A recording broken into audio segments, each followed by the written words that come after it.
That's the important part. Good. Not easy, but the drive home was like 95 that's a little bit Yeah, I hope so. Which is, as far as I know. Thrill, absolutely. You're right. That's exactly that. Yeah, downtown. Downtown floods all the time. I think I've heard that it's in the top 3 urban areas for flooding in the country or something. No, I think Hey, we're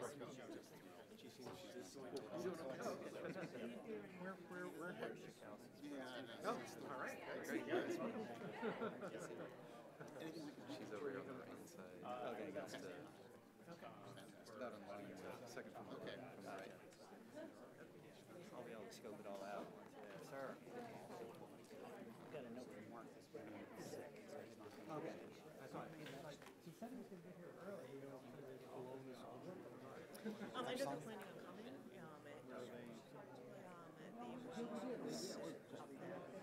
Oh, that's super. And there is another subcommittee hearing, so they're not having, but there's candidates. Dr. Solomon. Hi. Steiner Polenko. Great to see you Hey, again. good to see you. How are you? Yes, sir. Doing well, thanks. Good. Thanks for being here. And, All all the best. pleasure. Let's see how it goes. We're trying. Appreciate your work with the petition approval, but thank you. Appreciate I don't know if I'm going to get to the punchline, but it's been a good run. Let's see if we can get there. That's all we can do. All right. Yes, sir. Thank you.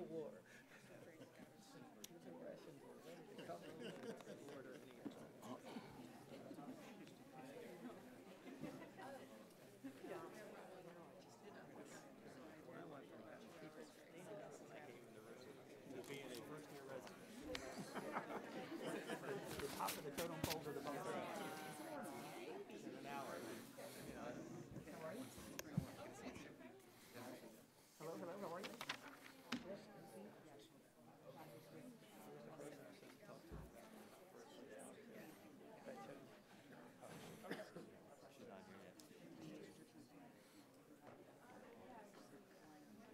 Good morning. How are you?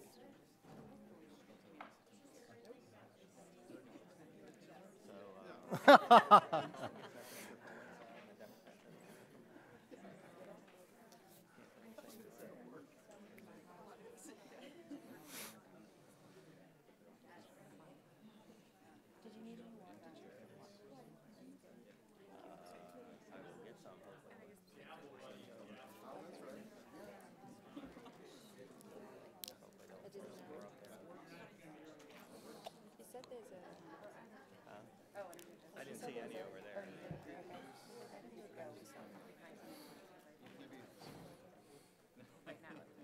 sure we need some.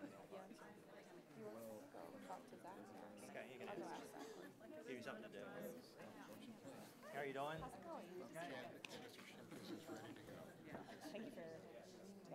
You got it. It's like, I got this. Very good. Again, it's available. That I was home.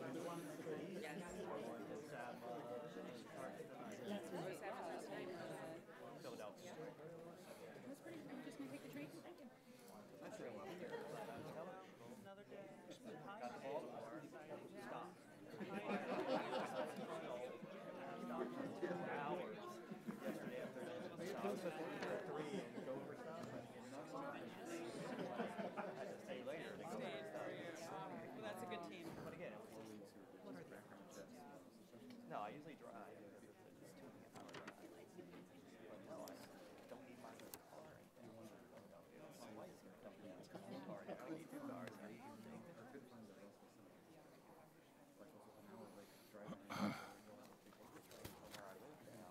We were doing tractor here, so instead of running every half hour, they run every hour, so I had to go. I had a lot of hurry up and wait times. Hey, here you go.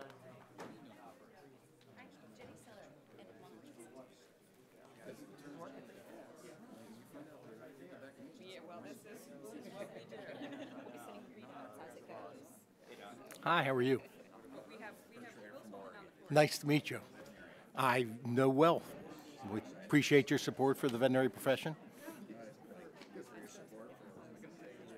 No,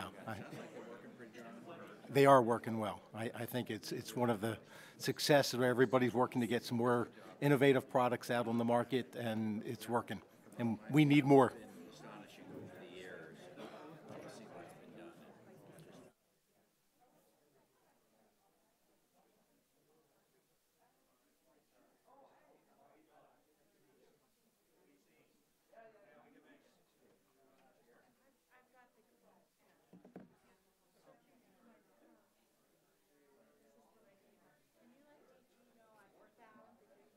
I will. Excellent. Oh, I'm sorry, you're just signing the things. Do we need to get them up here then?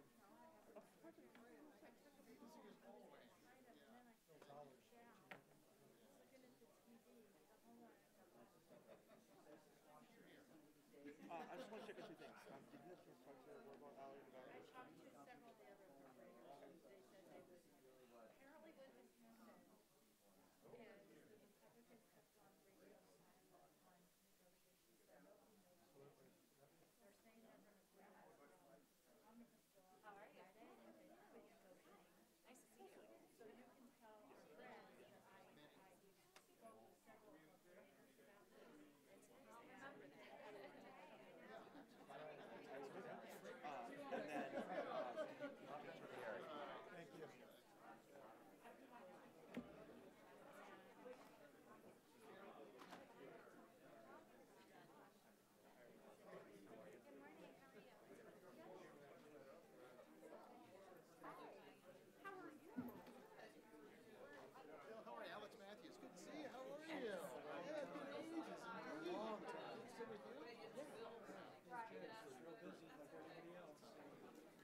Now, so call the subcommittee to order and recognize myself 5 minutes for the purpose of an opening statement.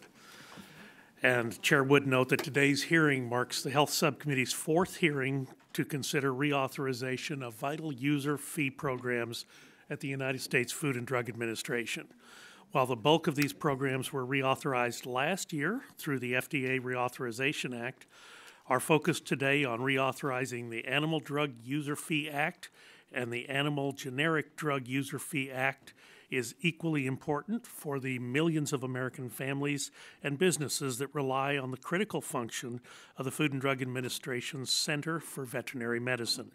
With this in mind, I expect us to reach a shared commitment to complete our work while reauthorizing these last set of user fees and get them to the House floor well in advance of the expiration date of September 30 of this year.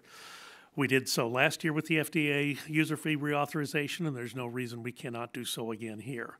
This morning, we will have two panels of witnesses before the subcommittee. First, I do want to welcome Dr. Stephen Solomon, the Director for the Center of Veterinary Medicine at the Food and Drug Administration. Next, representatives from the Animal Health Institute, the Generic Animal Drug Alliance, and American Veterinary Medical Association will share their insights on the current state of the United States animal drug market and the significance of reauthorizing the Animal Drug User Fee Agreement and the Animal Generic Drug User Fee Agreement. Last month, the Committee on Energy and Commerce and the Senate Health, Education, Labor, and Pensions Committee released the Animal Drug User Fee Reauthorization Act of 2018, a bipartisan discussion draft to renew the FDA's authority to collect user fees from the manufacturers of brand name and generic animal drugs for another 5 years. Among other things, these user fees help the Food and Drug Administration's Center for Veterinary Medicine in their timely review of animal drug applications, market surveillance of animal drug and safety and efficacy, and the quality assurance measures for animal food as well as food products derived from animals. From pet owners and veterinarians to farmers and animal food producers, updating these user fee agreements is essential in ensuring that animal drugs are safe and effective for farm animals and our pets while keeping our food supply safe. Reauthorizing these agreements also includes the new commitment between the FDA and industry on performance goals and procedures. This will be the fourth authorization for the Animal Drug User Fee Agreement since its launch in 2004.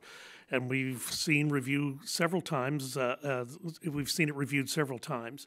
Under the proposed agreement, funding for the program will increase by approximately $6 million annually. All submissions must be electronic.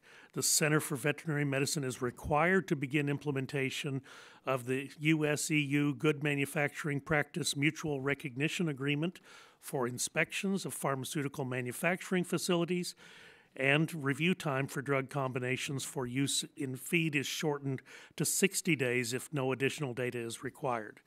The Animal Generic Drug User Fee Agreement is going through its third authorization since 2008. The Center for Veterinary Medicine has met or exceeded nearly all of the performance goals in each 5-year authorization. In addition to increasing funding by approximately $10 million annually, the proposed agreement would shorten the review time for abbreviated new animal drug applications to 60 days and require all approved drugs to include these applications on the labeling. Finally, I would like to commend our fellow Health Subcommittee member, Representative Mark Mullen from Oklahoma, for championing the House Animal Drug User Fee Agreement and Animal Generic Drug User Fee Agreement reauthorizations. Thank you for your hard work on this important measure. I again want to welcome all of our witnesses for being here and look forward to your testimony. And I'll yield to Ms. Blackburn of Tennessee. Thank you, Mr. Chairman, and to our witnesses on each panel, thank you so much for being here. And I'm so grateful for the chairman's leadership and the fact that we're approaching this in a bipartisan, bicameral manner. We know that what you do is important. We are pleased to see the amount of progress that is made in animal drugs, whether they're for our pets or for livestock that are in the food supply chain. We are wanting to focus and get some attention on the innovation side and how we speed the approval process. So we will look forward to addressing those issues with you today. I yield back. Gentlelady yields back. Chair thanks.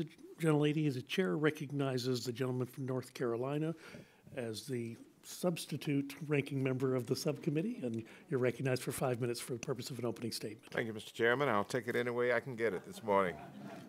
Thank you, Mr. Chairman, to the Vice Chair, Ms. Blackburn. Thank you so very much for your opening comments.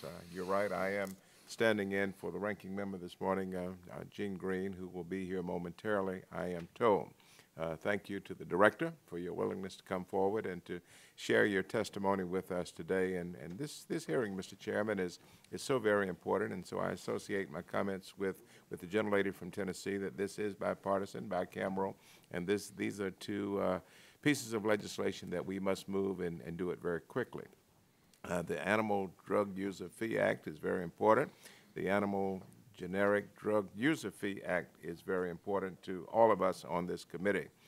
These user fee agreements are important to millions of Americans, including those in my home state of North Carolina who live with companion animals every day. They are also important to the agriculture community. We have many stakeholders in this legislation. Some of you may not be aware that North Carolina, my state, is the second largest pork producer, the second largest turkey producer, and the third largest poultry producer in the entire country.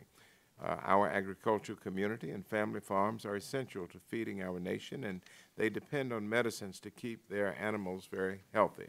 So, Mr. Chairman, I support reauthorization of these programs. I look forward to hearing about the innovation that's taking place in the animal drugs and how we can support the health of animals and human beings as well. Thank you for the time. I yield back. Gentleman yields back. Chair thanks. The gentleman chair would now like to recognize the gentleman from Oregon, Chairman of the full committee, Mr. Walden. 5 minutes. Thank you very much, Mr. Chairman. Thanks for holding this hearing, and good morning, everyone. We look forward to yet another UFA hearing. We have a history of producing bipartisan user fee reauthorizations, and most recently is last year, and so I look forward to continuing in those efforts with this one. Whether it be livestock or house pets, the owners of these animals rely on Food and Drug Administration to ensure the availability of safe and effective medical products to keep their animals healthy.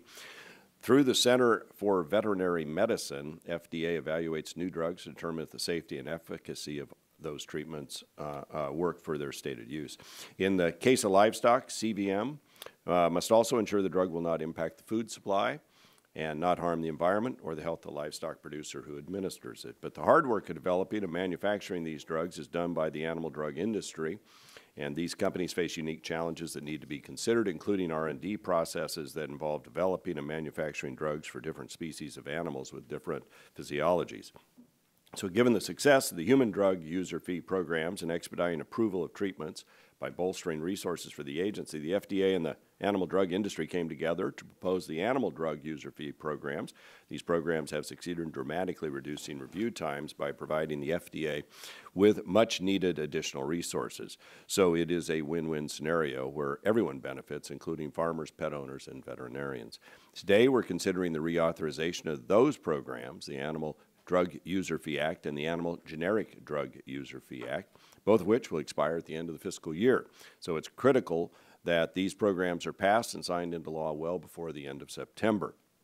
Before each reauthorization as set forward in statute, FDA meets with the animal drug industry to reevaluate specific goals for review timelines, solicits comments from stakeholders and members of the public to consider additional enhancements. Then the final agreement is delivered to Congress for the program to be reauthorized. So for this cycle, that process began in May of 2016. And after numerous public meetings, the final negotiated recommendations were sent to Congress in January of this year.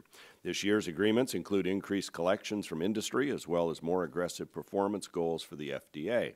They also include several process improvements and other enhancements. And we look forward to hearing more about these agreements from our witnesses today. Encouraging innovation is a top priority of this committee, and we want to take this opportunity to examine the animal drug approval process to ensure the incentives are in place to encourage innovative treatments to be developed and for generic animal drugs to be made available.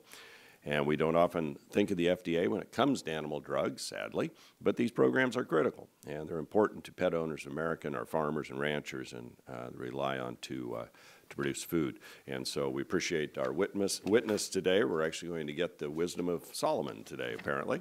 So we do appreciate that. And with that, I would yield the remainder of my time to Mr. Mullen, I believe, who is seeking time, been a real leader on this effort. So, Mark, I'll turn it over to you.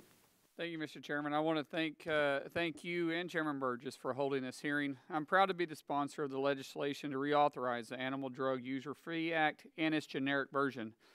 ADUFA and AGDUFA will reauthorize user fee agreements between the FDA and the animal drug industry to help speed the approval of new and generic drugs for farmers, ranchers, families, and veterinarians so they can keep their animals and pets safe and healthy.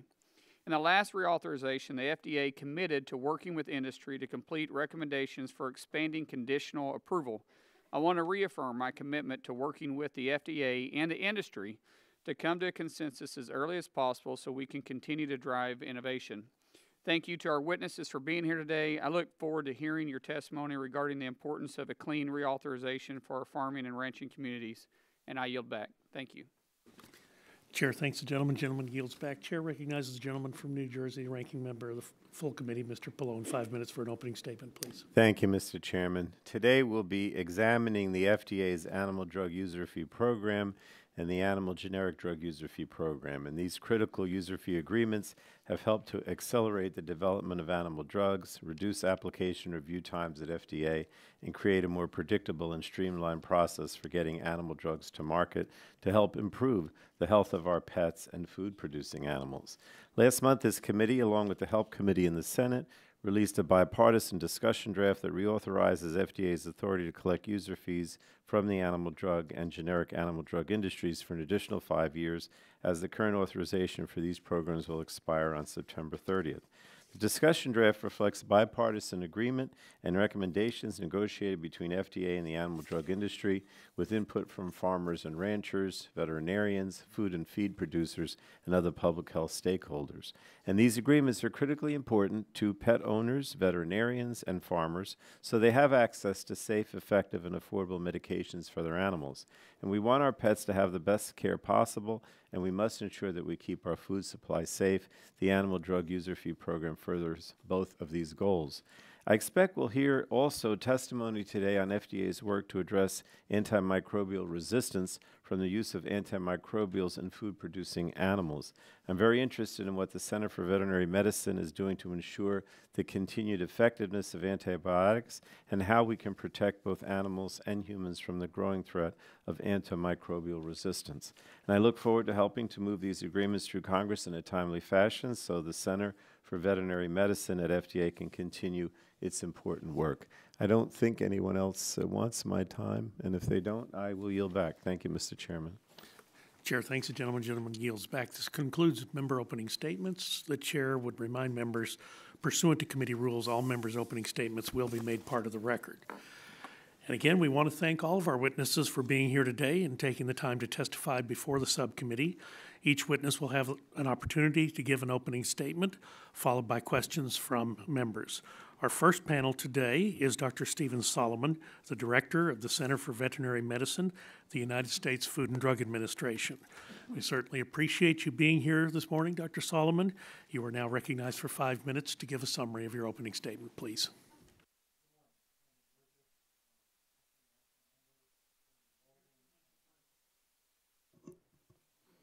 All right. Good morning, Chairman Burgess, the acting ranking member, Chairman Walden, and the ranking member, Pallone. I am Dr. Steve Solomon, Director for the Center for Veterinary Medicine at the Food and Drug Administration. I thank you for the opportunity to discuss FDA's proposals for the reauthorization of the Animal Drug User Fee Act and the Animal Generic Drug User Fee Act. I recently returned to CVM as the Director after working extensively in other roles in FDA.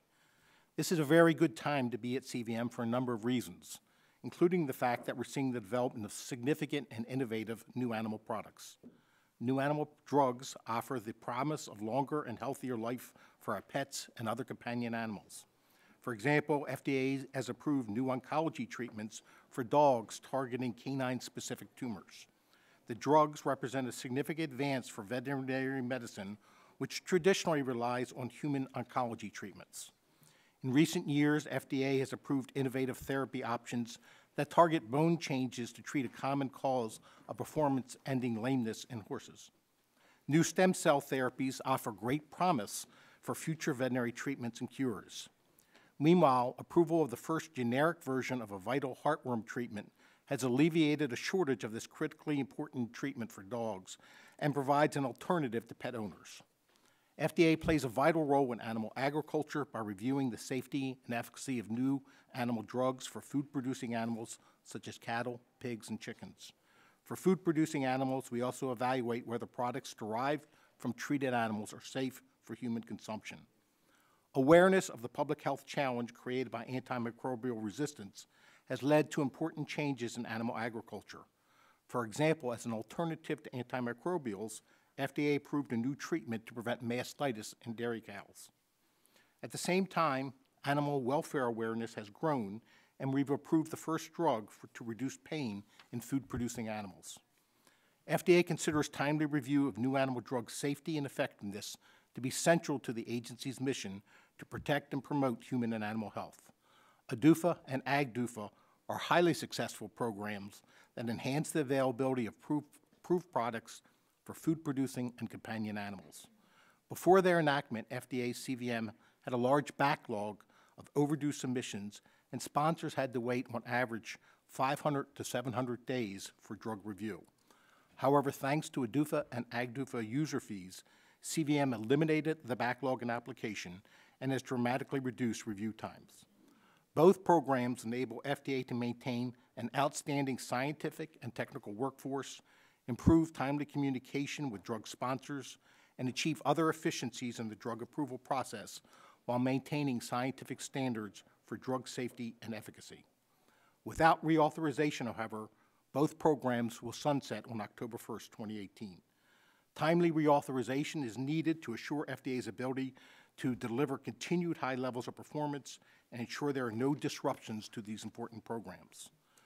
The ADUFA 4 proposal builds on the success of prior ADUFA achievements and proposes changes to current performance goals to enhance review. In it, FDA agrees to maintain current performance goals for most applications and submissions and to add 4 new performance goals to enhance the exchange of scientific information. FDA would slash the time frame for reviewing categorical exclusion and Animal Drug Availability Act combination medicated feed requests by 2/3. We also established new goals for pre-submission conferences and tissue residue method demonstrations. ADUFA 4 also includes an FDA commitment to work on the implementation of the U.S.-European Union Good Manufacturing Practice Inspection Mutual Recognition Agreement for animal drug facilities. The AGDUFA 3 agreement includes significant additional financial commitments from the animal generic drug industry that reflect its growth. These resources will help significantly decrease review time for multiple generic submissions and provide greater review predictability. Both the ADUFA and AGDUFA recommendations require 100% electronic submission starting next year to facilitate efficient review. Additionally, both programs include financial recommendations to bolster the program's stability. The ADUFA 4 and AGDUFA 3 agreements, produced with considerable input from FDA, industry, and other important stakeholders, build on the achievements of these highly successful programs. They will ensure FDA has the resources needed to conduct timely reviews and assist drug sponsors in fostering innovation, enhancing access to safe and effective therapies for food-producing and companion animals. FDA looks forward to working with the committee to achieve a timely reauthorization of these important human and animal health programs. Thank you for the opportunity to discuss the ADUFA and AGDUFA program. I'd be happy to answer any questions. Chair, thanks, gentlemen, and do want to thank you for taking time to give us testimony this morning. We will move into the portion of the hearing where members' questions are heard. I'll begin by recognizing myself for 5 minutes. And Dr. Solomon, you referenced the implementation of the U.S.-European Union Good Manufacturing Process Inspection. What are some of the particular challenges that you face with that? Has that been more straightforward or more difficult than you would have anticipated? So thank you for that question.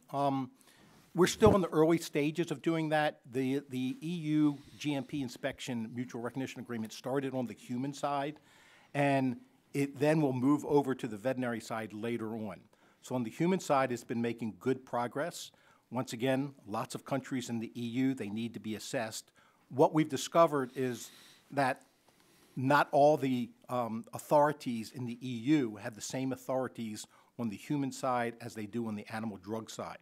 So as we progress through it and looking at the animal drug side, we're going to utilize the information that the human side has collected as part of their agreement. But as we move into it, we're going to need to look at the countries and conduct assessments of them that have separate authorities in the EU countries for the animal side. So there is an increase in funding in the proposed legislation that Mr. Mullen has given us. How do you propose that the Food and Drug Administration is going to utilize the additional resources? And perhaps how is that going to help us improve the review process? So we're going to be hiring additional reviewers on both sides to meet the new performance commitments.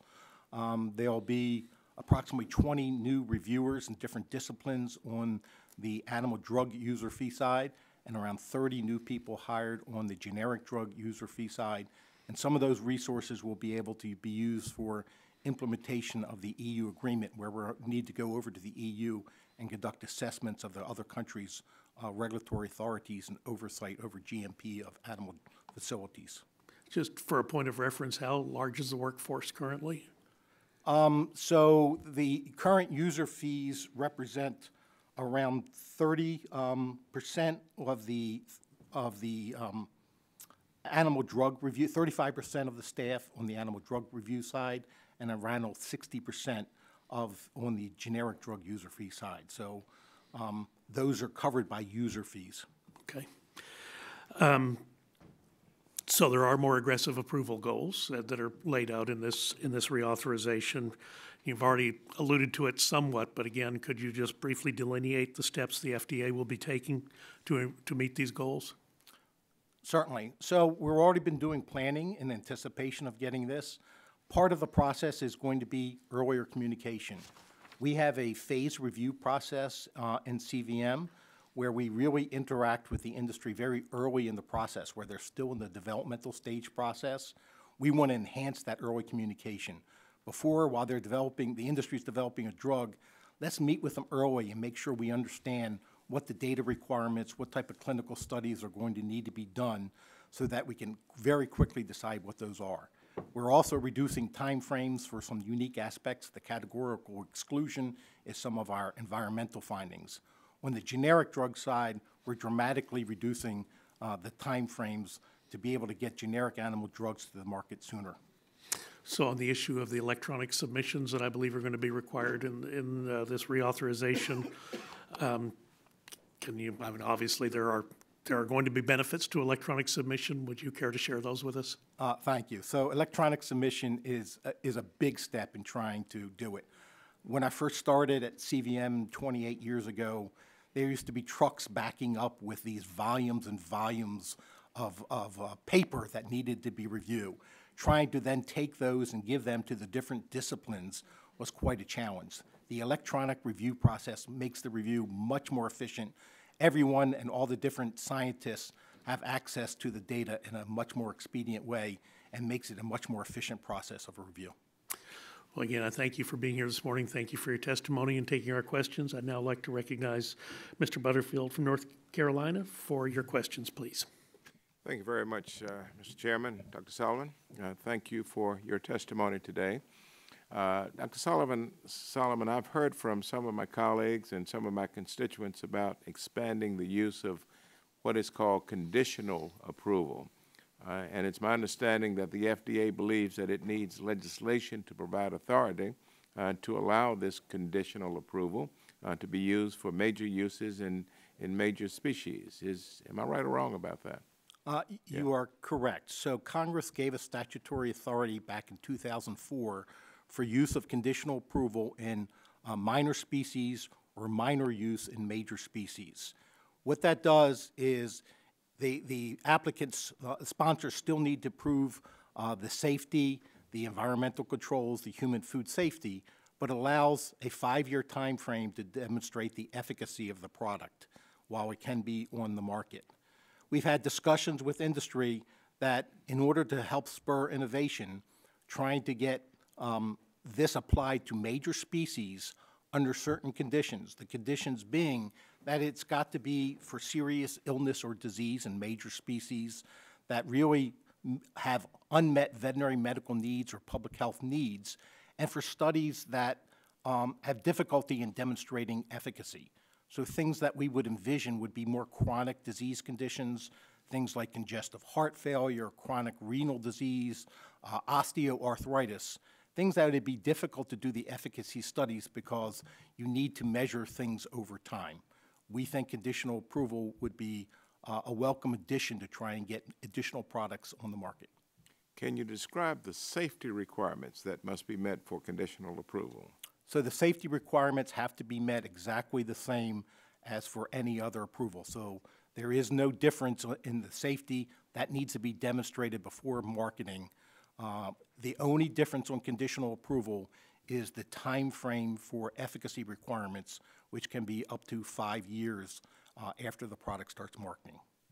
Would any of the drug companies that we deal with have an incentive to provide a drug under conditional approval that it does not believe to be effective?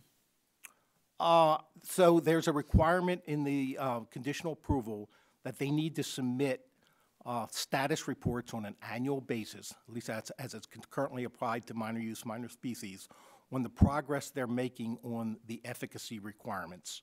And then if they do not meet it, they need to come in at 5 years for the full standard for efficacy, which means substantial evidence of efficacy at the end of that 5 periods. If not, the way the MUMS Act works, and what we would hope in any future one, is that product is no longer allowed to be marketed.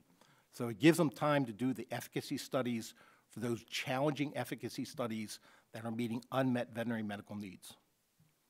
Dr. Sullivan, I appreciate the work that the FDA has done to expedite the process of approval for animal drugs, and I really appreciate your testimony earlier about how it was 28 years ago when the trucks would back up to your building. I can just envision that now. In your testimony, you mentioned that the agreement recommends that 100% of the applications be submitted electronically, and only 58% of applications were submitted in FY 2017 that way.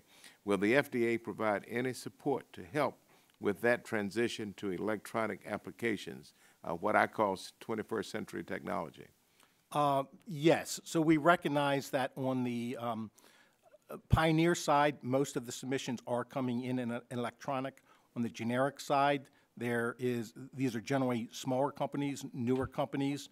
We want to provide assistance to try and get there. And it also includes some IT enhancements in the funding to help CVM support making that transition over to, so we can get everyone to the 100% submission goal. And are the sponsors ready to make that transition, or do they have some anxiety about it? I think they're generally anxious to try and do it. I think they see the efficiencies in it, but I think it's a great question for the panel coming up. All right. All right. Thank you. I yield back, Mr. Chairman. Gentleman yields back. Chair thanks the gentleman. Chair recognizes the gentleman from Kentucky, the Vice Chairman of the committee, Mr. Guthrie. Thank you very much. Actually, I can't let the chairman's comment of the wisdom of Solomon this morning go. I know you probably hear that all the time, and I apologize, but trying to be a little more disciplined myself, as Solomon talked about, and trying to read the Proverbs of the day, of the chapter of the month, of the 14th, today being the 14th Proverbs. And if you read Proverbs every day, there's always something you're going to face. So Proverbs 14:4 says, "Where there are no oxen, the manger is empty, but from the strength of an ox comes abundant harvest." So what we're doing here, it goes back to understanding we have to have a good agriculture, even back in the Bible times, and proclaimed by Solomon, which is the standard of wisdom. And some of the questions that they've already, I guess some of your testimony piqued all of our interest, because I'm going to kind of touch on them again, because I was going to ask that. But first, can you please explain ADUFA 4 performance goals, specifically centered around shortening the review time frame for combination medicated feed? Sure. So this was an agreement that we worked on during the previous time frame.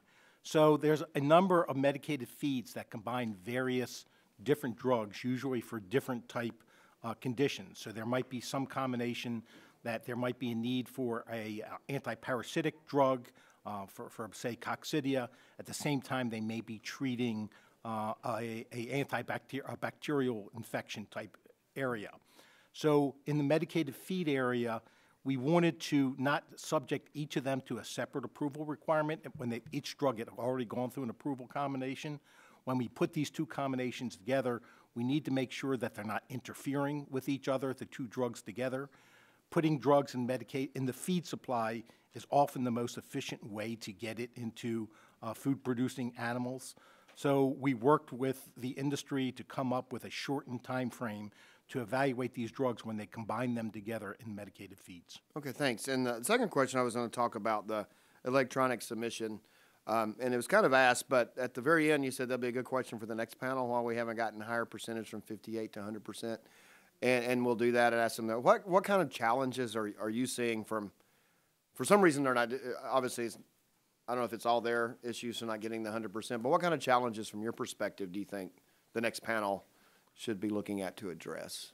So I think my understanding is this is mainly some of the newer companies.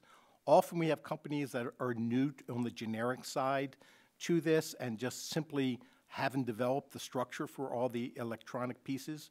Mm-hmm. We give lots of guidance on what we expect in a submission, how to put it together, how to facilitate the electronic entry. We have a pathway for removing it. We're going to try and provide, help desk assistance for anyone that needs assistance in getting that electronic review. So we all benefit from getting the electronic review process, and we want to work with the industry to get to that objective. Do you think 100% is attainable by 2019?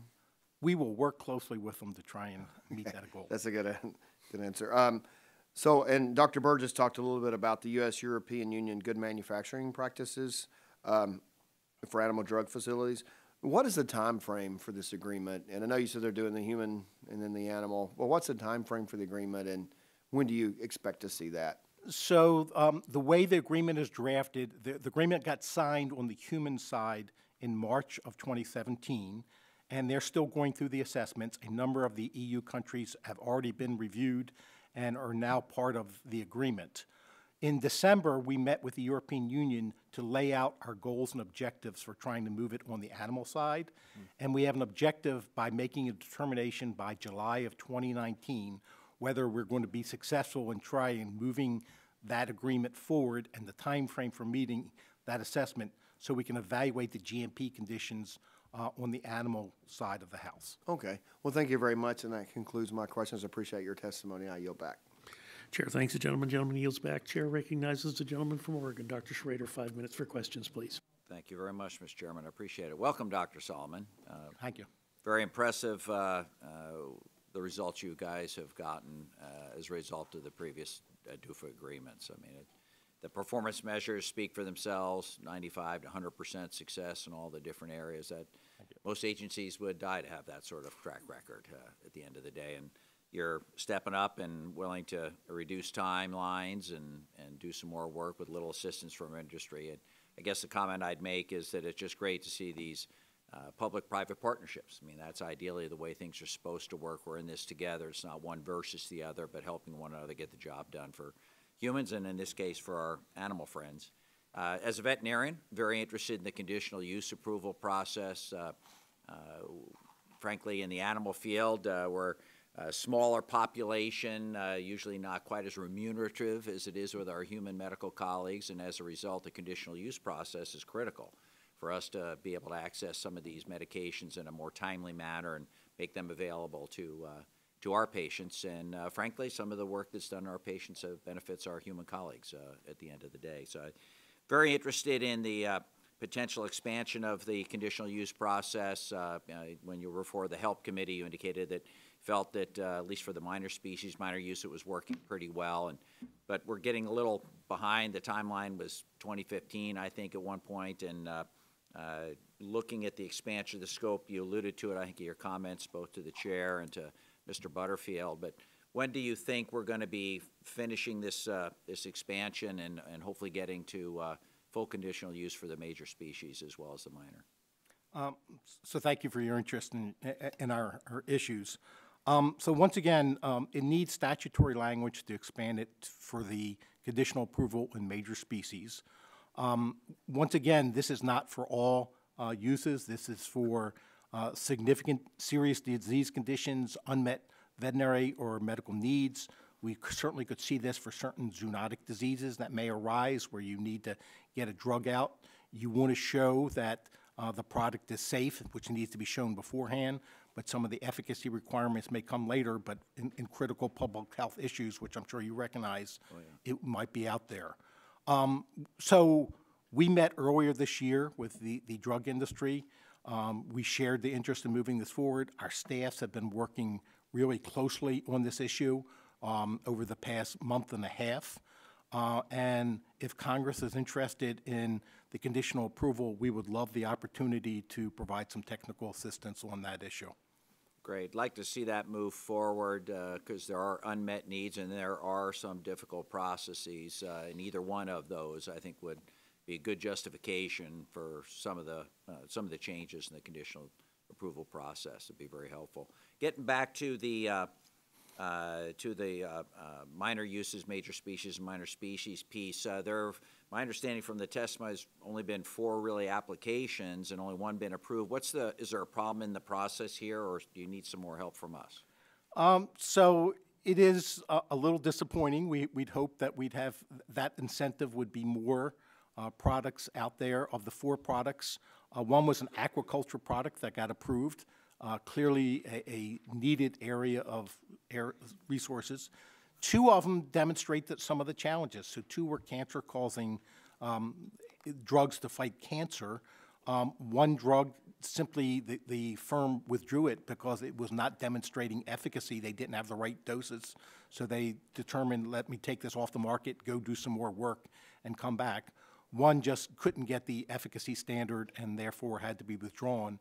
And we have another one that's currently in the pipeline that looks promising. You see the incentives seem to be okay. It's just maybe a company's getting used to the process or getting familiar with the opportunity? Once again, firms that are looking for usually in the minor species are generally small firms. And while the economic incentives for major species are often challenged compared to the human side, it's even more challenging on the minor species side. Okay. And then ADUFA 3 accelerated the process quite a little bit, replaced the end review amendment process and shorter second round reviews. Any problems with safety as a result of doing those things? Any problems crop up as a result of making the process more efficient? No, I think safety is always a paramount concern. And once again, our process doesn't just stop with the approval process. We have post-marketing activities that monitor the safety of drugs. We have the largest adverse event database in the world. We work with other countries on harmonizing that data, and we use that data if we ever have to make adjustments to a product and work with industry to continue to ensure the safe use of animal drugs. Very good. Thank you, and I yield back. Chair thanks the gentleman. Gentleman yields back. Chair recognizes the gentleman from Indiana, Dr. Bouchon. 5 minutes for questions, please. Thank you, Mr. Chairman. This year's ADUFA includes a new goal for tissue residue method validation. First, can you explain what this is in layman's terms, and then describe how this validation of tissue residue methods may have led to delays in the approval of new drugs in the past? And then could you walk us through how you plan to meet the new review goal of 120 days for this measure? So thank you. So a tissue residue method is for a animal drug that's going to be used in food-producing animals. We need to develop a method, industry needs to develop a method, and then we need to do validation of the method to make sure that the levels and the determination of the safety in meat, milk, or eggs has been determined, and this is the method that would be used to evaluate that in the food supply once the product's on the market. We have an Office of Research as part of CVM that does this work. This is the first time we actually put a goal time period to be able to meet the objectives of developing the tissue residue method and validating that method. And because of the agreement, we're now able to hire additional resources and people that, research scientists that can work out in our Office of Research to be able to support the tissue residue method. So protecting the public health and providing the best animal health and welfare can only be achieved through continued advancements in innovation. I hear of a need for more innovation in animal health due to the unmet medical needs. What are some of the ways the agency can spur innovation to meet some of these needs? So we're doing a lot of different work to communicate with firms early and be able to get new products on the market. One of the ways is we do different surrogate endpoints. One example is there's a disease of Addison's disease, which is a low level of cortisol. Cortisol levels are hard to measure because they're a natural hormone in the body. So we've used surrogate endpoints to measure sodium and potassium ratios rather than looking at the endpoint. We use different clinical designs. So I talked earlier about use of drugs in food-producing animals. So you're trying to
Testing, 1, 2, 3, test. Okay, sounds good. Thank you. Thanks. Bye.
sit down with us. What's it going to demonstrate to show the target animal safety? What are we going to need for the clinical efficacy? Each drug is unique because, once again, we're using different approaches. Are we using different surrogate endpoints? Are we using data from human trials? Well, Are we using my other time's almost up, but is the patent protection similar for this development as it is, and then generics can come on board after 17 years or whatever it happens to be? So I need to get back to you on the patent issues. We do have exclusivity issues where the drugs are either for 3 years or 5 years when a pioneer comes on before a generic product can come on the market. So significantly reduced time compared to human drugs, yeah. On the exclusive marketing, yes. Very good. Well, thank you. It's very informative. I yield back. Chair thanks the gentleman. Gentleman yields back. Chair recognizes the gentleman from Florida, Mr. Billarakas, 5 minutes for questions. Thank you, Mr. Chairman. I appreciate it. Dr. Solomon, would you briefly explain how ADUFA and AGDUFA improved FDA regulation as far as the public health is concerned, and how the most recent proposed changes will benefit FDA and public health? So by getting new products, new animal drugs to the market, many of these drugs are very important for food-producing animals, which directly affects public health. When we get a new antimicrobial, for example, for use for treating a disease in a food-producing animals, we have the resources to try and do the human food safety aspect of that review. That review includes all the toxicology review, the residue review, which I talked about before with the tissue residue method, but it also looks at the microbial review process. Is this a product that could affect humans and is medically important in humans and therefore could cause antimicrobial resistance? So that's all part of the review process that directly affects public health. Okay, very good. How has consolidation in the industry impacted the review process? So on the pioneer side, there's been considerable consolidation that's taken place. From our perspective, they become more familiar with it, and therefore the submissions, or they understand better the products out there. It also has an effect that sometimes it reduces the number of applications. So when a company has had mergers and several drugs, they often look at their portfolio, and it may result in some products being withdrawn from the market. Hey, what are the consequences of not reauthorizing these user-fee programs? So I hope no one wants to go down that path because it's significant. Tell us why. Once again, we've achieved these timely review processes. It would create instability in the industry. We've become very predictable on the timeframes and the pathways for these products. It would be significant in terms of our staff. We have 115 staff that are currently employed using the user fees. Depending on the timing of when reauthorization would look, we would have to give notices. And it would make great challenges for our future staffing. People would not want to come to work for the Center for Veterinary Medicine, where we have outstanding scientists and reviewers, veterinarians that come on if there was uncertainty about this pathway. Well, thank you. Yeah, Mr. Chairman, I'll yield back the balance of my time. Thank you. Chair thanks the gentleman. Gentleman yields back. Chair recognizes the gentleman from Virginia, Mr. Griffith, 5 minutes for questions, please. Thank you very much. All right, so what can we do to help to bring some of these ideas that you talked about, the antimicrobials that are being used, and trying to make sure that we have drugs for the animals but that they don't affect humans? What can we do to move that process along and make it a little quicker? So we're working very closely on the antimicrobial resistance issue. It's a significant public health issue. We work on judicious use policies, both on the human side. My counterparts work on the human side. We work on the animal side of that issue. We work closely with industry to withdraw all the claims for use that was production uses for feed efficiency and growth promotion. Industry worked over the past 3 years. As of January of last year, all those were withdrawn. We continue to work at monitoring both sales of antimicrobials and monitoring through our National Antibiotic Resistance Monitoring System antibiotic usage. Our colleagues at the American Veterinary Medical Association have put out to the veterinary profession principles of good stewardship of antimicrobial use and principles about how to apply that and the definitions associated with that. Our American Association of Veterinary Medical Colleges has developed curriculum to be able to educate the new generation on what judicious use looks like. We continue to need to work both domestically and internationally on getting better data to monitor antimicrobial resistance over time. All right, now I'm going to shift gears on you, and feel free to tell me that not my department, but I had some folks come to me recently, and I represent the part of Virginia that has Virginia Tech, where a lot of research is being done, and they were talking about genetically modified calves, and when they finish with their testing on, you know, rearranging the genes in the calf, they have to kill the mother. I'm trying to figure out why. Do you have any help? Can you help me there? Because why would the mom be affected by a genetically modified calf when the calf is placed there out of a test tube, and it has nothing to do with her other than she's the vehicle in which the calf is being So I don't think I can answer the question on That's the mother. fair. I thought that might be the case. But in a genetically modified animal, they do need to go to a review process to make sure these animals are safe, and if someone's going to eat them, that the modification makes it safe for people to eat. And I recognize it's not necessarily your field, but it's something we might want to look at some point, Mr. Chairman, is that they get that with the genetically modified calf, and so when they finish their experiment, they understand they have to kill the calf, but I can't figure it out. Now, you know, it's not my field, so maybe as a small country lawyer, there's some obvious answer. But if you could maybe see if you could find me the right person to answer that question, why does the mother have to be killed? Because, you know, the mama is a valuable asset.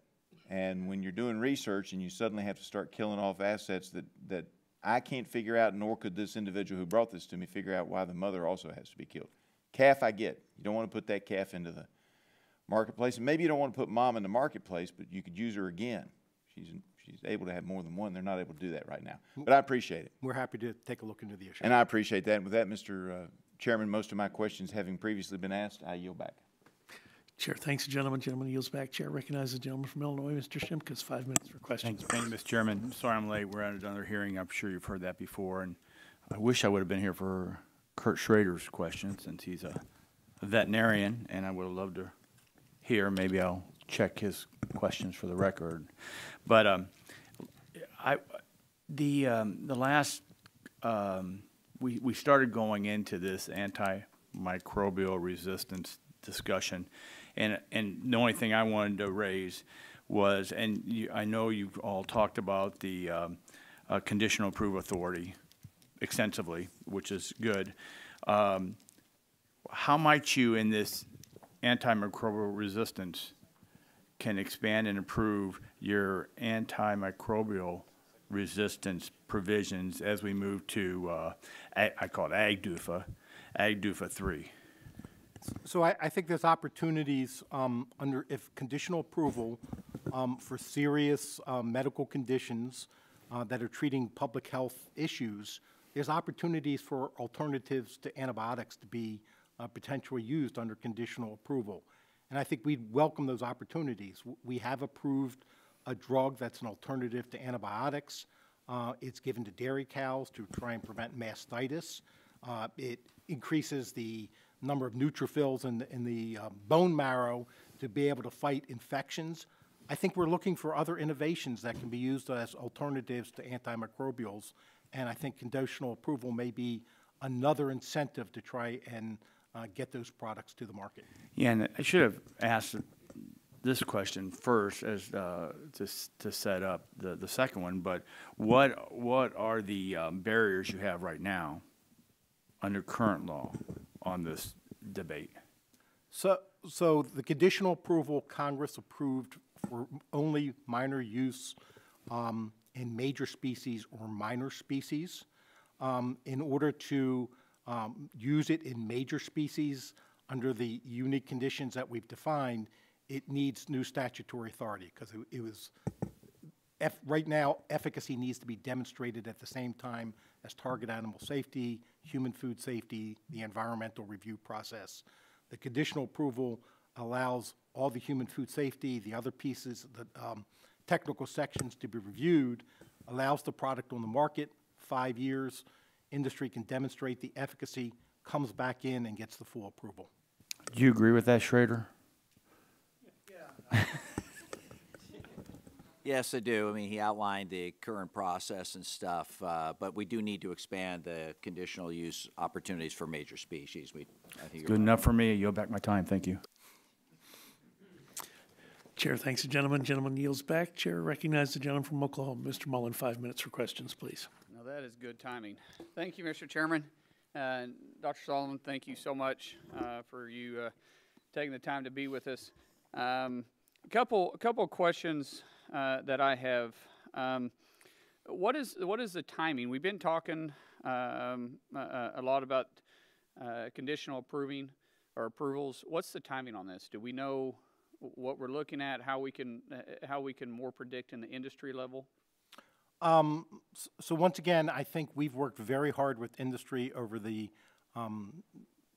long period of time, but more expeditiously recently, to try and get a common understanding of conditional approval.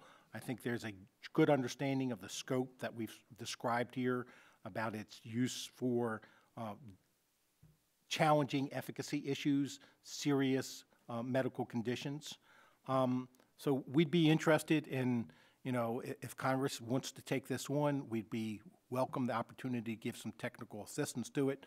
There may be some remaining issues that would need to be worked through either a guidance or a regulatory process, but getting the statutory authority while ADUFA, AGDUFA would be an opportunity. Do you know what you would need from Congress? Because I'm committed to working with you, and the industry is wanting to work with you. We're wanting to see this move forward. I mean, because as we know, underneath the idea, which passed in 2004, we've only seen, 4 different drugs that's actually been able to come out of it. And I don't think that was the intent. Originally, the intent was to help incentivize the industry on coming up with new ways and new paths to be able to produce and enhance the treatment for the animals. So what would you need from Congress? How could I work with you? Because I, in all seriousness, I really want to see this go as far as what Congress, I think, first intended in 2004 for it to go to. So once again, in 2004, it was for the minor species and the minor uses. We're now having discussions, can we expand that to major species under unique conditions? We would welcome the opportunity to work on technical assistance to try and Who needs to be at the table on that? The industry is clearly at the table. Right. American Veterinary Medical Association, a lot of people that are sitting here today. So are we the ones missing at the table then? I mean, if you said you're welcome to work with Congress on this, I'm just looking for a path. How do we need to inject ourselves into this conversation without confusing it? I think technical assistance for some language that I think has been floating around. Once again, this is a recent development. Right. We recognize this. We recognize timeframes are challenging, but we welcome the opportunity to try and get this important piece added.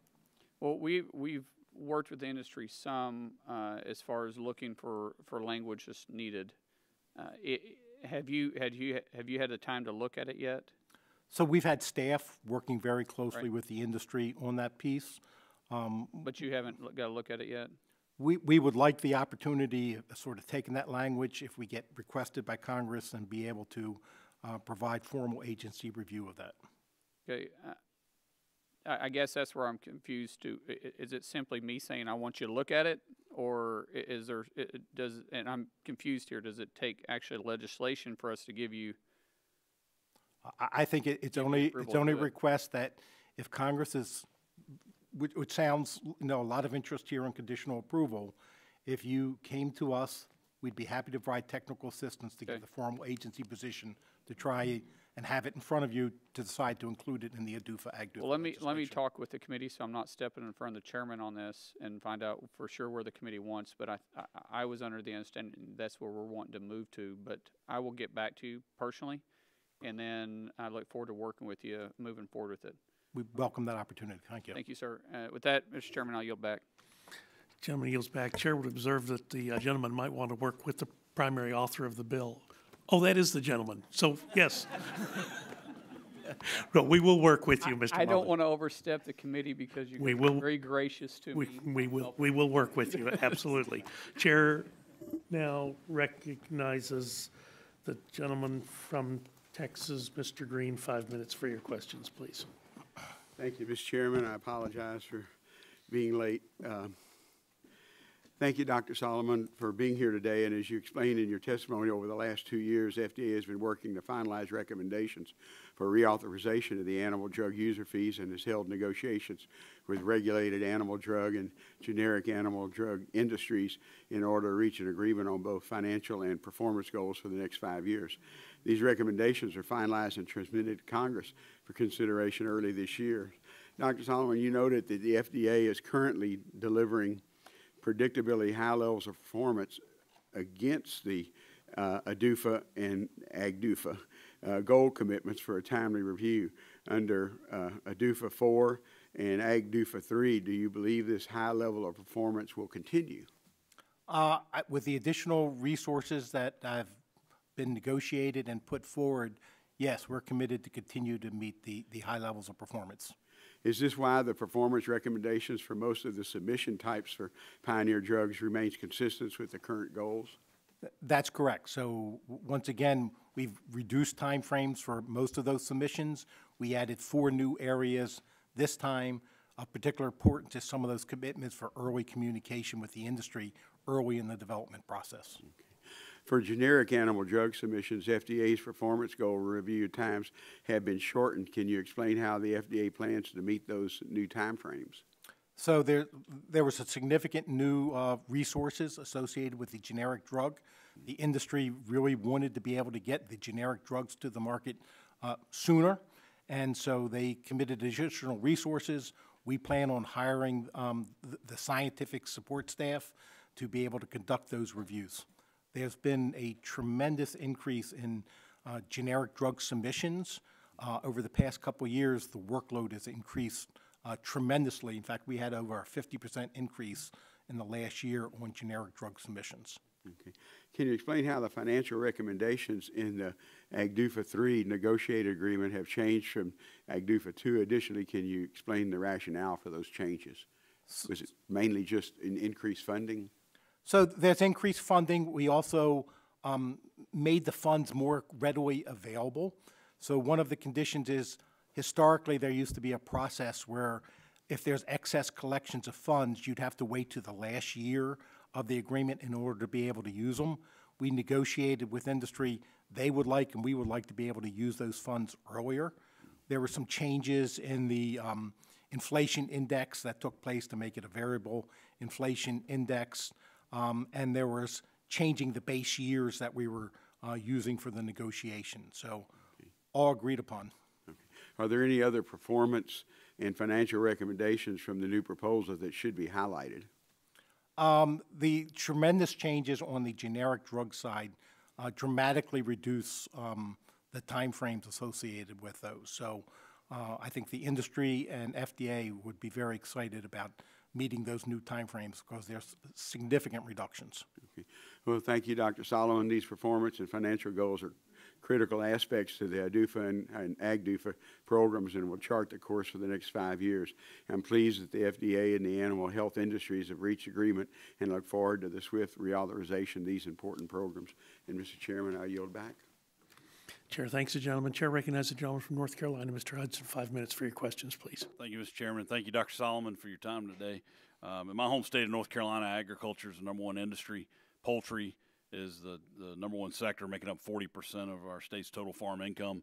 All told, it's about $4 billion a year, or 10% of our total state product.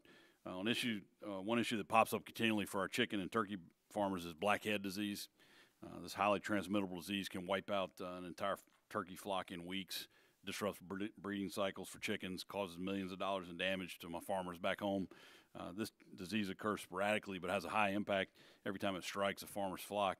Unfortunately, no medication exists at this moment to treat or cure this disease, meaning that if your flock is hit, it's guaranteed to hurt.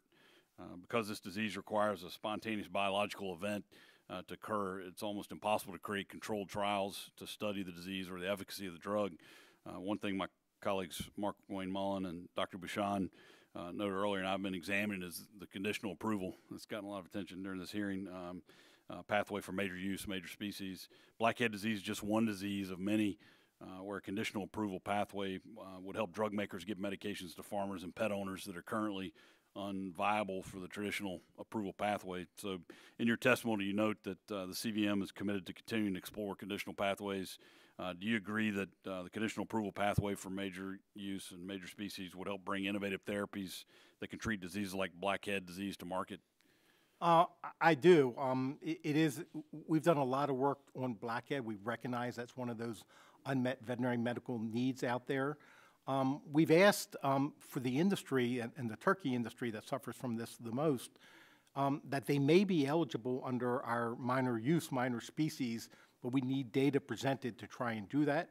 If they're unable to meet that, then this new conditional approval proposal would be a welcome. It's a challenging disease to treat because of many of the sporadic conditions, seasonal nature of it. It would be one that, demonstrating efficacy over a longer period of time could be a valuable tool in the arsenal.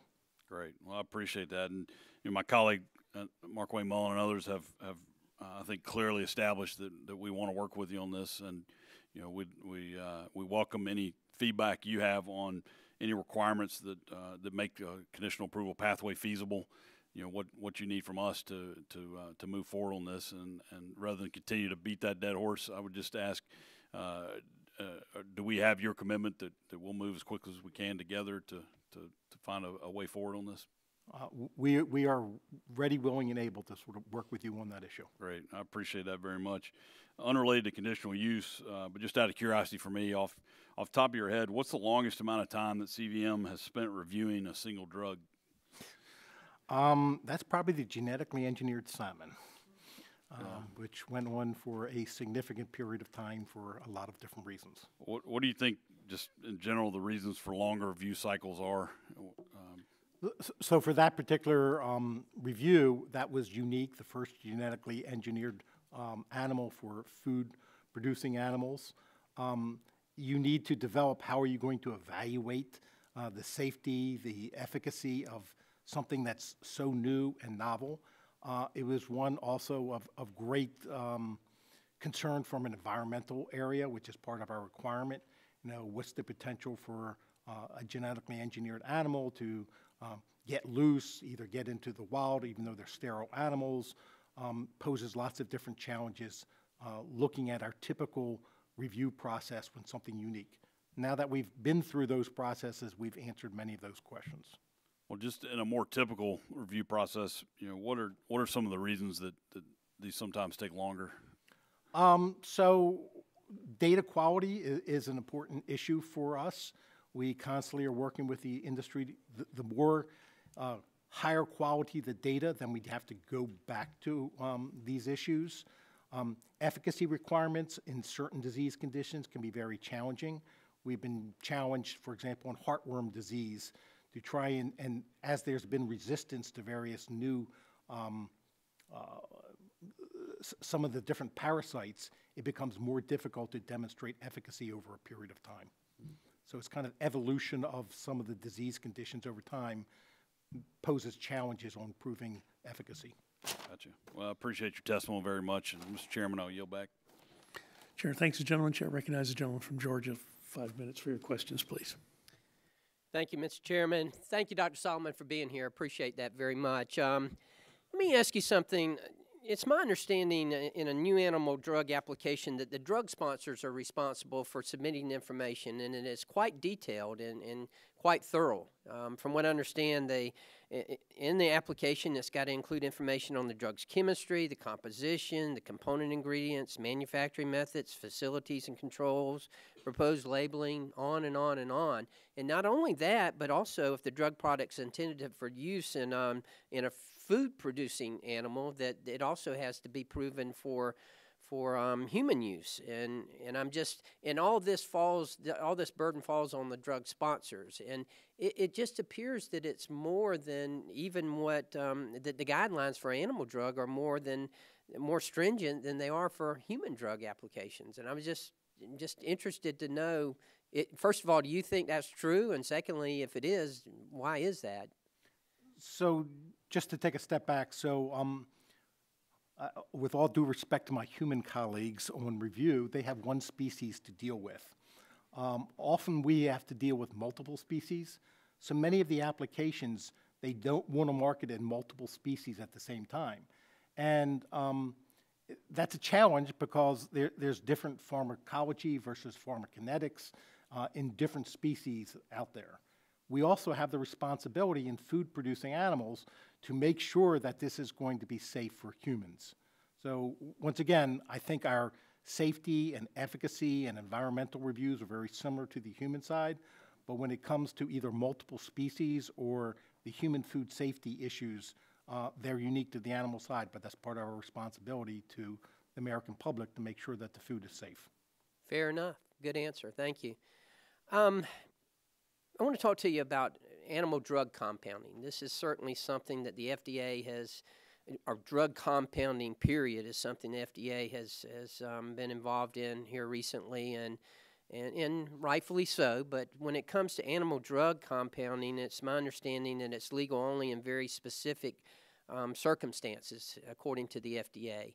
And as a result of the Drug Quality Security Act, there were some changes that were made, and from what I understand, the FDA rescinded their initial guidelines, and that they are now looking at and coming up with new guidelines. Are you familiar with that, and what kind of timeline are we looking at here? So we did have a guidance on compounding. As you're very well aware, it's a challenging issue to find the right balance. There is some need for compounding out there. We don't want that to either prove a safety issue to animals, and we don't want that to undermine the approval of pioneer or generic drugs. So compounding within a veterinary client-patient relationship is something important because veterinarians need access to that. So our previous guidance, there was confusion about applying the DQSA, the Drug Quality Security Act, which does not apply to the animal side of the house. Right. We wanted to clarify that. It was never intended to apply to that. Thank you. It also, back to my multiple species issues, the previous guidance only addressed compounding for companion animals. And as I've sort of talked about several times now, we have the challenge of compounding for food-producing animals, companion animals, and minor species. So we decided to rescind that compounding guidance. We're working on it. We expect over the next several months to be able to issue a new compounding guidance where it would be, once again, cover the whole spectrum of the species, be clear about not applying the DQSA, try and apply that right balance of where compounding's appropriate, and we'd welcome the opportunity once that's out to come brief Congress. Okay, are you soliciting the input of the animal drug compounders while you're formulating this? We're talking to lots of stakeholders, and once again, this will be another proposal. So we welcome the opportunity when this comes out for a proposal to continue to engage with folks. Well, thank you for mentioning accessibility, because that's extremely important. I can tell you, as a practicing pharmacist for over 30 years before I became a member of Congress, this was something we typically worked with our veterinarians, and you know, it was very detailed. So the accessibility part of it is very important as well. Good. Thank you very much, and I yield back, Mr. Chairman. Gentleman yields back. Chair thanks the gentleman. I believe that concludes questions from members for your panel, Dr. Solomon. We do, again, want to thank you for being with us and providing your expert testimony today. And certainly as we work through this, we will take what you have shared with us today to heart. And we're going to have the briefest of transitions to our second panel. Dr. Solomon, you're excused, and we'll ask our second panel to take their places. Thank you very much.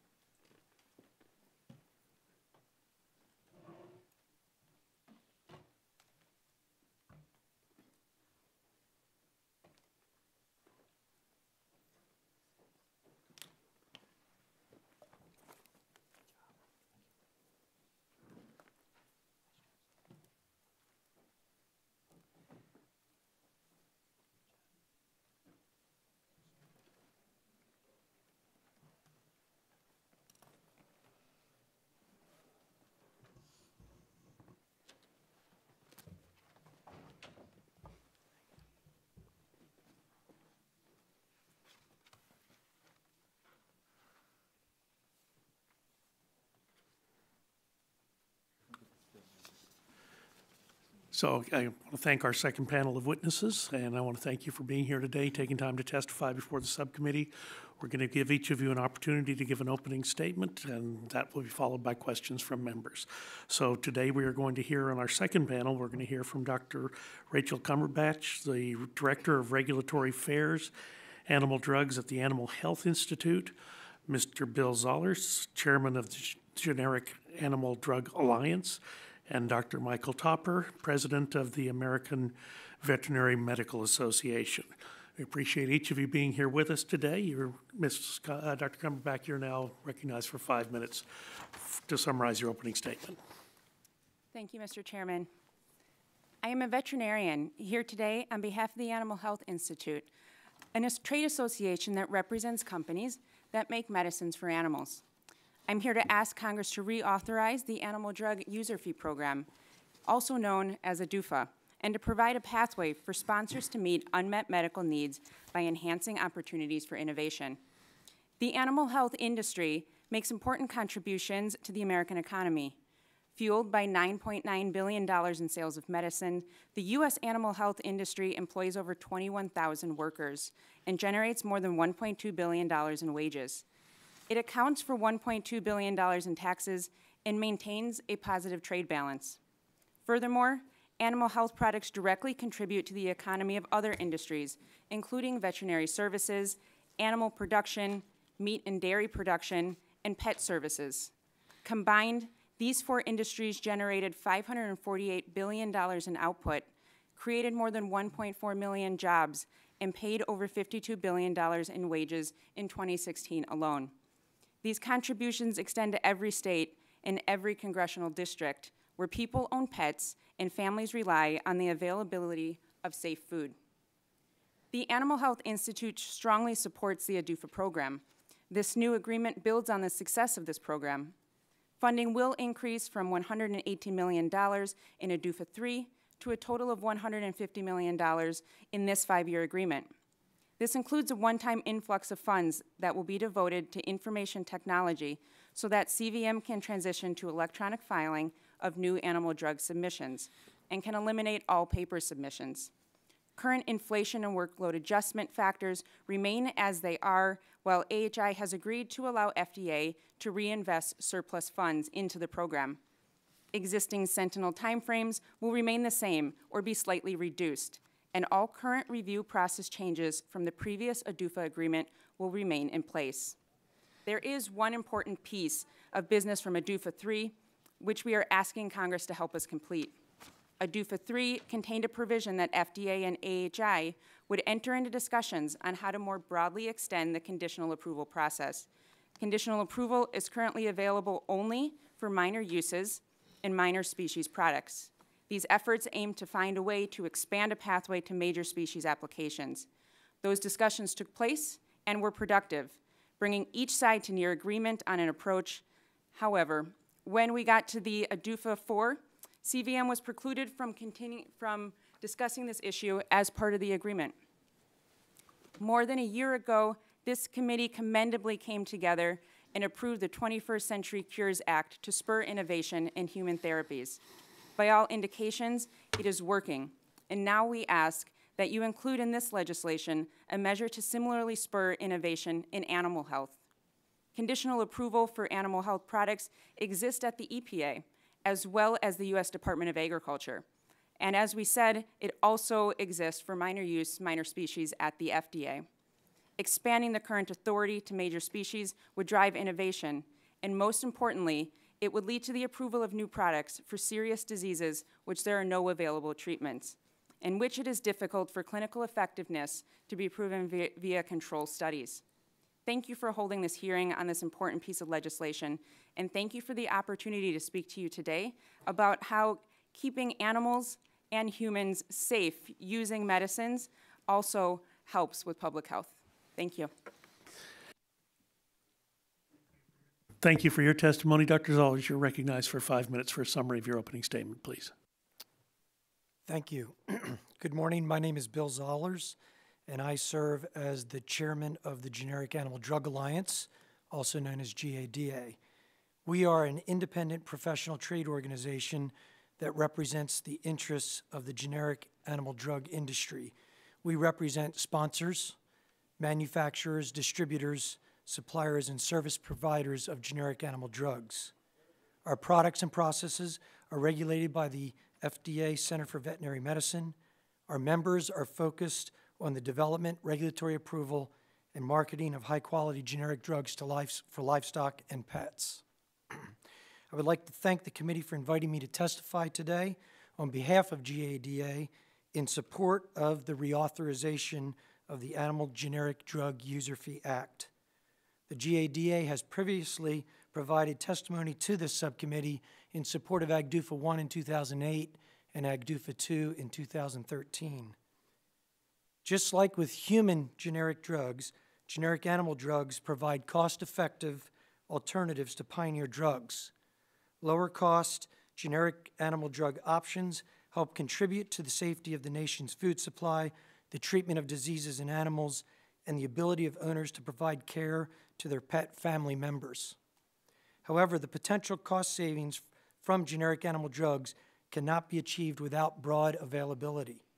It is critical that the CVM regulatory review and approval process for generic drugs is both efficient and predictable. Prior to the implementation of AGDUFA 1, a CVM review cycle of a generic application could take as long as 2 years. In most cases, multiple review cycles are needed, so if an application required 3 review cycles, it could easily take more than 6 to 8 years to receive approval. In the time it took to get an application approved, the market for a generic drug could change, making it no longer cost-effective. This created a disincentive for companies to pursue generic animal drug approvals and denied the public cost-effective generic drugs. The industry remembers this time in our history. No one involved in the approval process for generic drugs wants to see these conditions return. Therefore, the industry is stepping up again to support reauthorization of AGDUFA. Since AGDUFA began, CVM has reduced the review time of an application to a more predictable 270 days. We believe the shorter review times are helping contribute to the growth of our industry. As part of the current reauthorization of AGDUFA 3, the industry has agreed to significantly increase our financial contributions so that generic submissions could receive even shorter review periods that are equivalent to pioneer drug submissions. As currently written, AGDUFA 3 will further shorten some critical submission review times from 270 days to 180 days. The industry is comprised of many small companies and product markets that are much smaller than those for human generic drugs. Therefore, it remains vital that congressional appropriations continue to be provided to the Center for Veterinary Medicine to significantly support the review of generic drug applications. Appropriations must continue at an increased level that enables CVM to meet its public health mission and the important public policy goal of providing generic drug options for farmers and pet owners. We believe AGDUFA 3 provides the review time targets that industry requires to counterbalance the financial investment being made in support of CVM's needed resources to build capacity and balance the realities of a small but growing generics industry. The proposed AGDUFA 3 enhancement concerning e-submissions should make the approval process more efficient. Also, the proposed revisions to the overcollections and offset provisions will more immediately reduce the financial burden if overpayments are made by the industry. Overall, we are hopeful that the reduction in review times will lead to a shortened time from project initiation to approval, allowing generic products to come to market sooner. In conclusion, the GADA supports the proposed legislation for reauthorization of AGDUFA. Thank you. Chair, thanks, gentlemen. Dr. Topper, you're recognized for 5 minutes for a summary of your opening statement, please. Thank you and good morning. Like was stated, I am Dr. Mike Topper. I have the privilege of being the president of the American Veterinary Medical Association. And on behalf of the AVMA, I appreciate the opportunity to discuss the importance of reauthorizing the Animal Drug User Fee Act and the Animal Generic Drug User Fee Act. The AVMA was founded in 1863, and we represent over 91,000 individual member veterinarians engaged in the many segments of professional veterinary medicine, including private practice, public health, biomedical research, and many others. The FDA Center for Veterinary Medicine's collection and effective utilization of user fees are important to veterinarians. By providing new animal drugs with a predictable pathway to market, these fees help provide veterinarians with access to new and additional tools that can potentially improve treatment outcomes, provide alternatives to existing therapies, fill unmet medical needs in veterinary medicine, and ultimately improve patient care, which is the center of veterinary practice. The AVMA supports user fees for new animal drug applications when the fees are supplemental to appropriations and directed toward expediting the review process for new animal drug products. There simply are not enough approved drugs for use in animals. Comparisons of FDA data show there are 23 times the number of approved labeled indications for human use as there are for animal use. And when comparing animal drug products approved for minor use and minor species to its human model, which is the Orphan Drug Program, that number increases to 26 times. Thankfully, through the Animal Medicinal Drug Use Clarification Act of 1994 and its extra label drug use provision, veterinarians are provided with greater treatment options. Of course, there are necessary and appropriate restrictions of extra label drug use in food-producing animals. In instances where extra label drug use is allowed in food and companion animals, it is a vital tool that allows veterinarians to use animal and human medications, label for certain indications for other clinical instances in which that therapy may be effective, but for which it is not labeled. Our veterinary medical education, clinical training, and understanding of the pharmaceutical products we use enable us to navigate these uncertain waters, but driving innovation and increasing the number of improved medications will ultimately lead to better patient care, especially in instances where extra label drug use is prohibited. Some diseases and conditions lack treatment options due to the extended course of the disease or the difficult nature of study. Examples in which human drugs are used in an extra label manner in animals include treatments for heart disease, pain management, gastrointestinal disorders, diabetes, immune-mediated diseases, and cancer. While university studies, data collected in foreign countries, anecdotal evidence, and other alternative information all assist in selecting appropriate extra-label therapies, the knowledge that a drug used for therapy has been fully evaluated by the FDA and shown to be safe and effective is invaluable. We've also been encouraged by recent attention given to the topic of expanding conditional approval beyond minor use and minor species. Extending its applicability to major uses and major species would increase the tools in a veterinarian's pharmaceutical toolbox. A greater number of approved animal drugs helps to ensure that veterinary patients receive the best care, and this is the goal of clinical veterinarians across the country. So thank you for the opportunity to speak on this important topic today. We appreciate the attention the subcommittee is giving to this issue and the commitment to addressing the unmet needs in veterinary medicine. Timely passage of this legislation is needed to continue programs that increase the availability of pharmaceutical resources in the treatment of animal diseases. We look forward to working to increase the number of approved animal drugs for the benefit of our patients, their owners, and our communities. Thank you again, and I'm happy to answer any questions. Thank you, Dr. Topper, and I want to thank each of you for your testimony, and we'll move into the second round of questions from members. Let me begin by recognizing myself for 5 minutes, and let me just ask in a very general sense, and I'll ask it to each of you, how the adoption of the user fees, going back to their initiation, how has it fundamentally changed the industry? So I realize that's pretty broad, and you've already addressed that to some degree, but give me the sound bite. And Dr. Cumberbatch, we'll start with you, and then we'll come down the line. Thank you very much for the question. The user fee programs has helped with consistency. Sponsors now know when they will hear back from FDA. Also, as Dr. Solomon mentioned, it has allowed them to hire and to increase the number of reviewers, which has been very important for helping them meet the goals of the timelines. Thank you.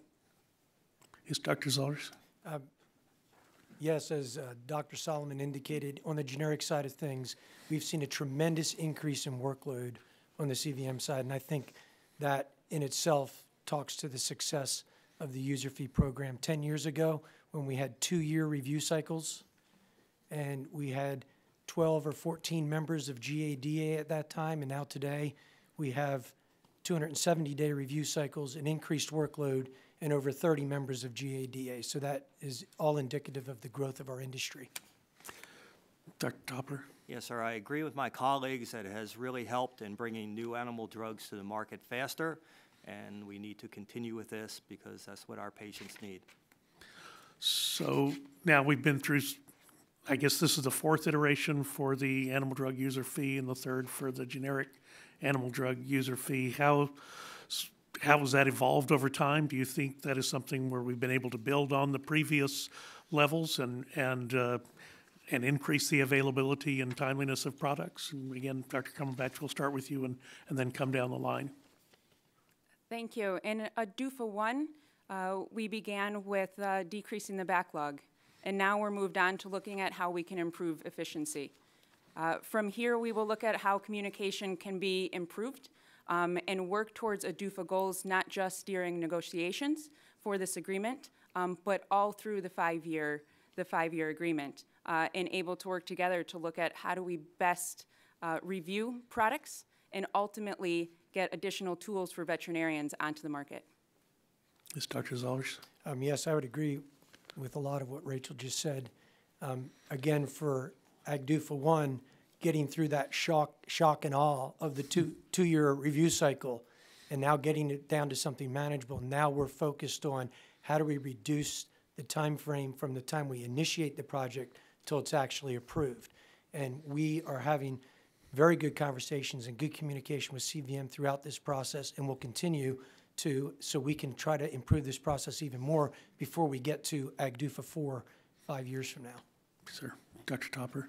And yes, sir, we've been building up all along, and we look forward to this new one building even better, moving things faster. And if we build different things into this, as we heard earlier, it'll just make it better. And to that end, and we'll start with you this time, Dr. Topper, and move back the other way to the electronic submission. You see that as being, ultimately, that's going to be helpful, correct? Oh, yes, sir. It should speed it up. It should decrease the cost to somebody is providing because it's electronic and they don't have to back up that truckload or send a computer or hard drive in. So it will be readily available to the reviewers, and they will not have to transcribe it from paper to their own electronic means. Dr. Zollers? Yes, we're totally in favor of the electronic system. And Dr. Cumberbatch? As Dr. Solomon mentioned, a majority of sponsors of Pioneer's drugs use the electronic submission system already. What we do see is a need to look at the efficiency. How much data are we putting in? Electronic submissions are very helpful for CVM in getting those to the reviewers. What we're trying to find is a good way for sponsors to be able to get this information in an efficient way. Well, I want to thank each of you for your testimony today, and Dr. Topper, as in your testimony, you talked about the kind of the differences between humans and animals, and having spent a lifetime in practicing medicine, to think that you've got those both the major and minor classes of animals to consider. You give the anti-inflammatory that you gave to your dog to your cat, and you're in big trouble. I'm sensitive to the problems that you face, and we want you to be able to do your best work. So thank you each for testifying today. Mr. Green, I'll recognize you for 5 minutes for questions, please. Thank you, Mr. Chairman. I hope you didn't have any patience that would bite you. Well, That probably does. how much time do you have? He was an OBGYN. Thank you, Mr. Chairman.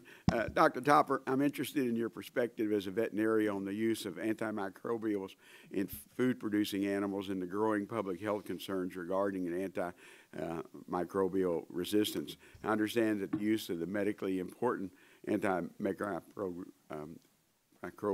drugs in treating food-producing animals is necessary, but I also have concern over the overuse and what steps both the FDA and the animal health providers should be taking to reduce the risks of resistance. Can you explain how these antimicrobial resistance happens and what impact it can have on both the animal and human health? Well, yes, sir. I can talk to the first part for sure about how the AVMA, along with our colleagues, are very much concerned about antimicrobial resistance, and we are taking as many steps for our members and providing them with information about the judicious use of antimicrobials, as you heard Dr. Solomon talk about, and we have just developed a stewardship for our members to follow in looking at these. So we have been taking an active role in working with the Centers for Veterinary Medicine for the Veterinary Feed Directive, so that all antimicrobials that are put in food have to be under the direction of a veterinarian client-patient relationship, and they have to have that feed directive.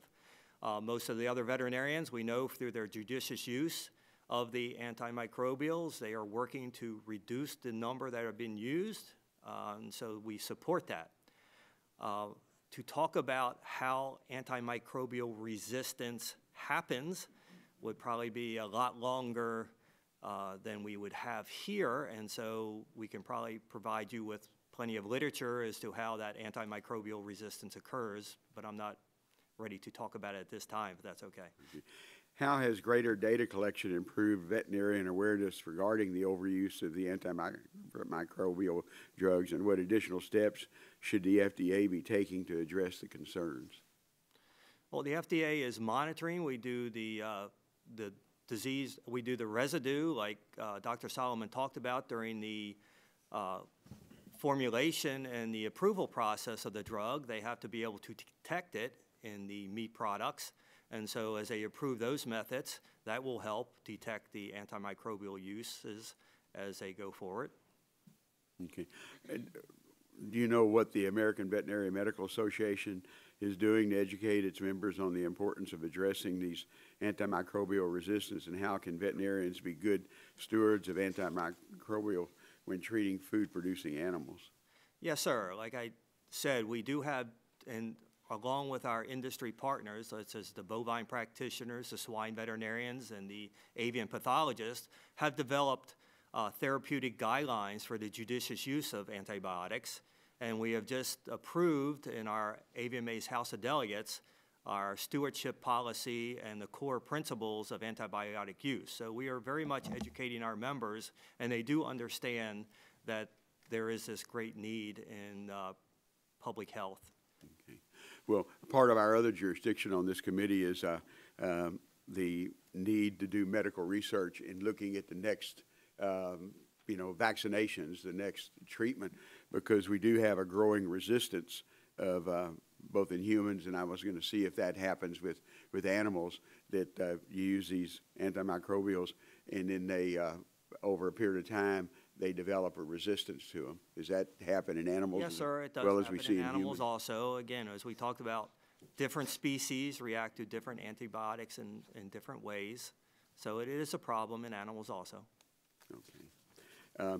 And the concern about growing antimicrobial resistance is a real one, and further compounded by the need for the development of new antibiotics, and will still be effective in the face of the resistance. And I hope we can continue to work closely with the CVM and the CDER to ensure that safe and effective antibiotics are available when needed. So, Yes, sir. Mr. Chairman, I'll yield back my time. Chair, thanks, the gentleman. Gentleman yields back. Chair recognizes the gentleman from Oklahoma. 5 minutes for your questions, please. Thank you, Mr. Chairman, and I want to thank the panel for the great work and the time and dedication you have spent to bring us to this point. Working with the agency and the industry, I know is no easy task, but that's how we, as you can see, that's the best way and the easiest way for us to move forward with any type of legislation. So thank you both, or everybody, for being here. Dr. Cumberbatch, I want to ask you a question. Can you explain the difference between the animal market and the human drug market and elaborate on some of the differences and the challenges that we face? Absolutely, thank you. You know, as Dr. Solomon said, size is one of the differences in the animal market and the human market. Also, as a veterinarian, when I talk about a treatment protocol, price has to be one of the topics that we talk about, right, and what the availability is of the medication, and what my expectation is as a veterinarian that this is going to work for your particular situation. And it is important to have very good data so that I can share that with an animal owner. And that is why it's important to have new, innovative, well-studied drugs on the market for veterinarians to use. Well, so what do you think are some of the unmet needs that are in the animal market that we need to try to address? We've had the opportunity to hear about a number, but osteoarthritis is one that I know we see every day. I hear stories where the cat's hiding under the bed, or my dog doesn't want to play ball anymore. He seems more tired, or my horse won't jump. You know, these seems like changes in behavior, but that's sometimes pain. And osteoarthritis can happen over a period of time, and it's difficult to study because it does take that time. In cattle, we have chronic diseases as well, like Johne's disease, that eventually is fatal. And most importantly, it decreases production and can spread throughout a herd. And that's devastating to us small farmers. Well, as a cattle owner, which, you know, I don't think we could quite make a living off our cattle, because I still think the fastest way to become a millionaire is running cattle is start with 2 million and you'll get to 1 million. But I'm glad I have other things that can help offset the ranch. But it's still a way of life.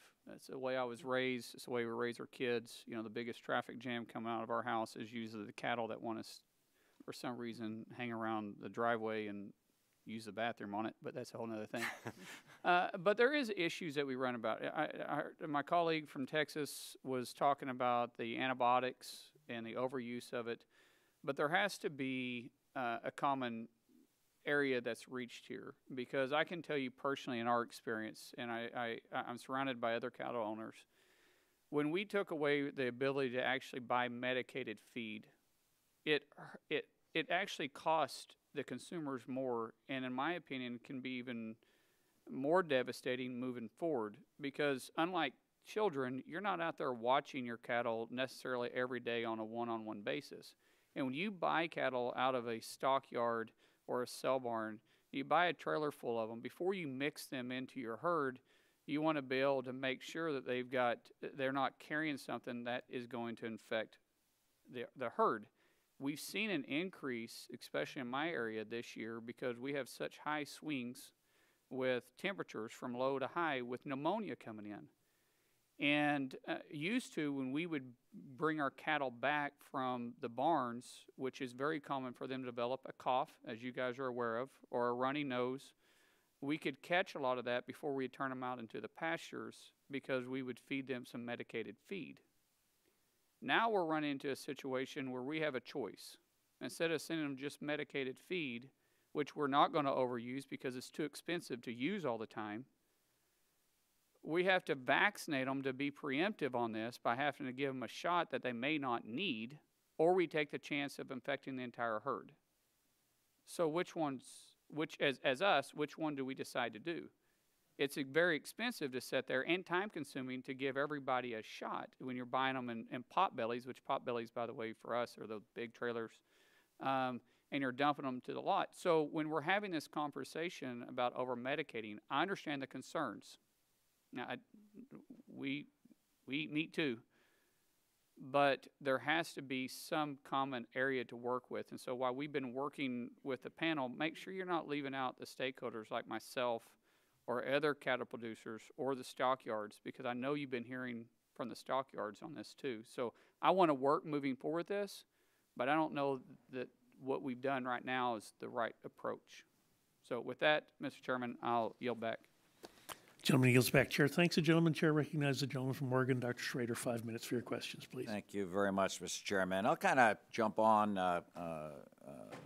Mark Wayne's discussion a little bit, because I think there's a lot of misinformation out there over the use of antimicrobials and their contribution to human resistance to drugs. There certainly could be a factor. I've spent a lot of time reading a lot of the studies that have been generated since the 70s, and there's lots of inference, but no study that I've seen there's any direct causation.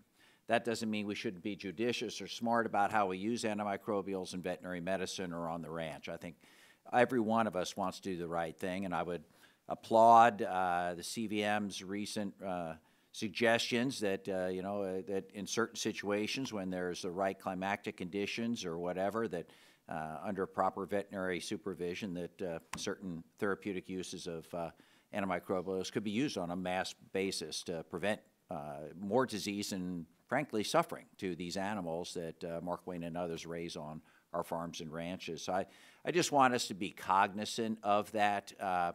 And there, I tell you this, in my veterinary practice, there were times when if I did not use an antimicrobial at the appropriate time, that the disease spread would have been much bigger, and there was also a chance for virulence to increase in these animals or these bugs, if you will, to mutate and grow stronger yet. And to my good colleague from Texas, the real world of resistance it's called biology. You know, if you ever watch Jurassic Park, it might have been a fun movie, but one thing that is absolutely true there is the real world plants and animals mutate over time. That can be for good things, and it can also be for bad things. So whether or not we get engaged at all in trying to prevent that, the things are still going to change.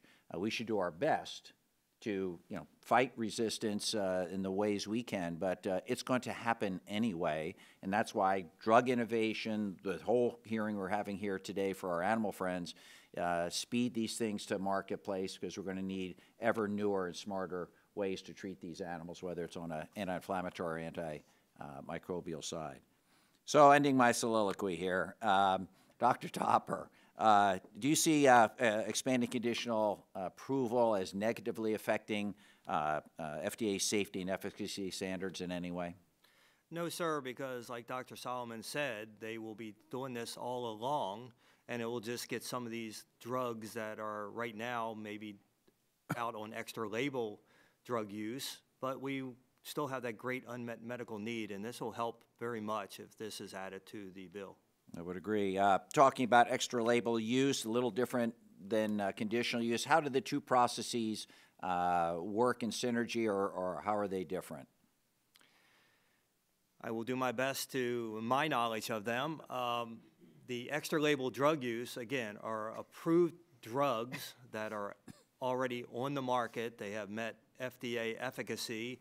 They may be for humans, or they may be for another animal species. So hopefully they were safe in that species. This conditional would be specific for the species intended for use, so it would then have the same safety studies done for that species, and the efficacy would be increased upon as time goes along. So the difference would be that it would be, in my knowledge, that it would be for the species intended for use and not just using it, something approved for a different species. To your earlier comments, it's just another tool in the toolbox for enabling veterinarians who, again, the market, real-world marketplace, costs matter, as Dr. Zoller say, can't take advantage of all these great new drugs necessarily that are coming out. I think it was the chairman and others indicate, or you had indicated earlier, 23 human products for every veterinary product that's developed out there. So this is just a great way, a safe way, an efficacious way for veterinarians to have access, hopefully, to some of the same opportunities that we do in the human field. And I'd argue that our food safety is critical to human safety, the whole public health aspect that Dr. Cumberbatch talked about. Dr. Cumberbatch, if I could come to you, again, we talked earlier about very few conditional approvals have even been requested, much less granted at this time from your standpoint, maybe Dr. Zalish, if you have an opinion on this, what are the barriers? Is it just familiarity with this new process, or are there some barriers given some of these companies are pretty small? Thank you, Dr. Schrader. Right now, conditional approval is for minor use, minor species. And by definition, that is a very small market. And so by expanding this, it would allow companies to bring forward products to a bigger market for that unmet need. And in no way would this be taking away or preventing companies from coming forward and still utilizing MUMS as it currently is. All right. Dr. Zollers, if I may, real quick. Yeah, I would just say right now, small companies, it comes down to how much money can they make and revenue can they make with this process, and a lot of times these just don't pan out. Roger that. Thank you. And I yield back, Mr. Chairman. Chair, thanks, the gentleman. Gentleman yields back. Chair recognizes the gentleman from Georgia. 5 minutes for your questions, please. Thank you, Mr. Chairman, and thank all of y'all for being here. Dr. Cumberbatch, I'll start with you. Earlier, when Dr. Solomon was here, I'd asked him about the process by which the new animal drug application process and how thorough it was, and how much information that the drug manufacturers had to submit along with a new animal drug application. I just wanted to ask you, from your perspective, do you think that's an impediment for new animal drug breakthroughs in any way, that it's so detailed and so, for lack of a better word, so laborious? Bringing a new product to market takes time. It takes investment. In fact, we have a survey that shows that it can take up to 10 years and $100 million to bring a product to market. Now, as we were talking about with Congressman Mullen as well, at the end of the day, it comes down to what can an animal owner pay for this? These products need to be at a reasonable price point as well. And so, yes, having a long review, an expensive review, ultimately can hinder our ability to get new products onto the market. So you do believe that perhaps just a different level of data might be sufficient and still provide the protection that we need? And because there is a balancing act, we all know there. And quite honestly, from my perspective, FDA a lot of times has, and not just FDA, but all federal agencies have the tendency to overreact sometimes and over-require. So is it your feeling that it could be done safely with less information? We are committed to working with FDA to look at those efficiencies while making sure that we maintain safety and quality in the products.